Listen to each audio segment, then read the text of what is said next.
All right, guys, this is my what is it called anyway? TransCare facility. Just been testing the track. It actually works well, um, and I just wanted to show you guys where I'm at. So that's my intro. I'm gonna give you guys a little bit of an update on what I've been doing with this thing. Okay, stay tuned. Okay, so evening everyone. Thanks for watching the intro. Hope you enjoyed that. Um, I like running trains through this thing, and I do it even though there's no walls and no roof and nothing really much inside it. Fun to play with trains. Anyway, I guess I'll address the obvious question as what the hell have you done with the paint job, Matt? Well, this is the third paint job. As usual, I don't know what it is, but I have trouble with proto paint, and this is no exception. Actually, this one ruined my paintbrush or my airbrush. So best I can say is do not use a 0.2 millimeter nozzle with this paint ever. I think a 0.4 would probably be okay. I did some reading up on this stuff, and I was thinning it with isopropyl alcohol, which is a complete no-no because it turns it into goo.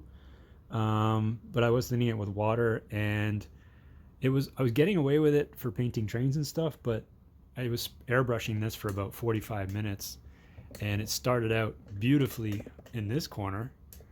If you can see the paint job here, looks pretty good. And then as I progressed this way, it just got worse and worse and worse. And so I've actually scraped off some of the worst patches that I did. And, I don't know if I'm going to use this paint again. I actually tried to brush it on with lots of water. That was a mess too, so I scraped that off. But long story short, I have to buy a new nozzle for this guy. This is a Harder & Steenbeck Ultra. Great little airbrush, not too expensive.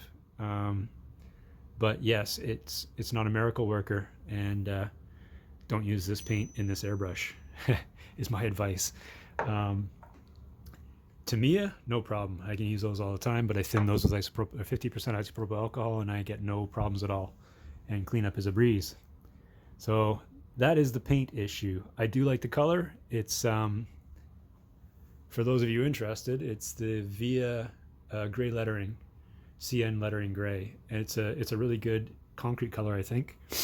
And I don't know if I'm actually going to put that in an airbrush again, but maybe I will get brave enough to do that.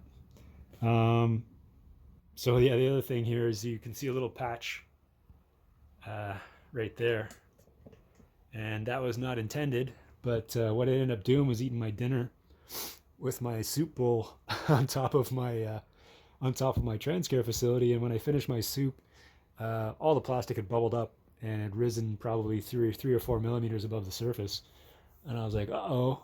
And so I was left with the choice to either rip out the entire square, and then I thought, you know what, like, it's probably going to be an asphalt patch in the concrete, so I cut out a rectangle, and then I put some CA on a toothpick and like got it around the whole inside and then pressed down, and then I put the patch back in. So that's going to be a black patch of fresh asphalt in the concrete. And the story goes, I guess they had something plumbing or electrical underneath there they had to get access to.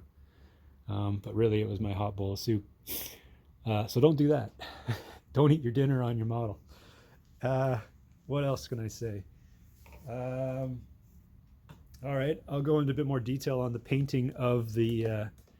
You guys are probably wondering what these messes are here. There's three of them. I did describe what I was doing with the Gundam model screens from China, and I guess I'll zoom into this guy here because it's the closest one. That actually kind of looks a bit messy on the camera. Maybe this one looks best. Let's go over here. Okay, so I got my screen in place and I got my depression in there, and what I was doing is trying to get what I used is Winsor & Newton. I used raw umber and lamp black, and these are water mixable oils, and they're quite good. I really like the way they flow. And so you wet the surface. I think that's the wet on wet, as Boomer says. And the problem I had was actually my drain was actually draining. I was losing all my stuff. It was going underneath. So what I ended up doing is I mixed up some canopy glue with some water and then formed a dam around the sewer grate. So it actually gets some buildup. I finally got some buildup there. But yeah, I was showing my son what I was doing, and everything I did disappeared beneath the surface. So I don't know. I didn't put a drain in, but they seem to be working quite well. So yeah, that's the result there. And if I had my airbrush, I would blend it in a little bit better so it didn't look like a fried egg. But I don't have an airbrush now, so that's how that's looking. And then I I've started building the crane, the overhead crane, and I'll zoom out on that one. And so the top steel beam there, or plastic beam, is Evergreen 279. So it's the 9.5 mil thick one. That's the thickest one they have, or the biggest one they have. So those are the ones where the crane is going to ride on the track on top. And then I started looking for, like in my photographs of this place, I started looking for H columns from Evergreen, and I couldn't find anything that actually suited this. And I was looking for quite a bit of it, and looking to spend maybe $25 on the H columns. And so, if you'll notice, there's a lot of red and black on these H columns. That's the no smoking sign. So I had the 1x4 mil styrene, I guess what do you call that? Sticks, I guess. And that forms the basis of the eye in the I beam, and then I cut 4 mil strips off the no smoking sign and made my own H columns. So I figure those H columns probably cost me $1 versus $25. So good economy of scale, and I made them look like the ones in the photograph. So pretty good going there. So yeah, that's a double right there because there's going to be two cranes on that, one on each, one on the left, one on the right. And then I made single columns for the ends. So there's going to be two single columns, or sorry, two single crane tracks. And so there's one on each end.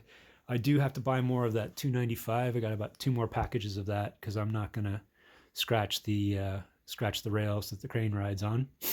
So that's what I want to say about that. The other one I did today was the K&S wire railings. And I'll just zoom into the one with the guy on it. So I like using steel wire. Number one, it's pretty cheap. It bends well, and I mean, you can't solder it, I guess, but I don't really need to. I just drilled holes and fit them in. So that's one of the stairwells there. The stairs themselves are a different color gray because I'm saying that they were brought in as a unit. They weren't poured in place. They were just slid in there and rested there.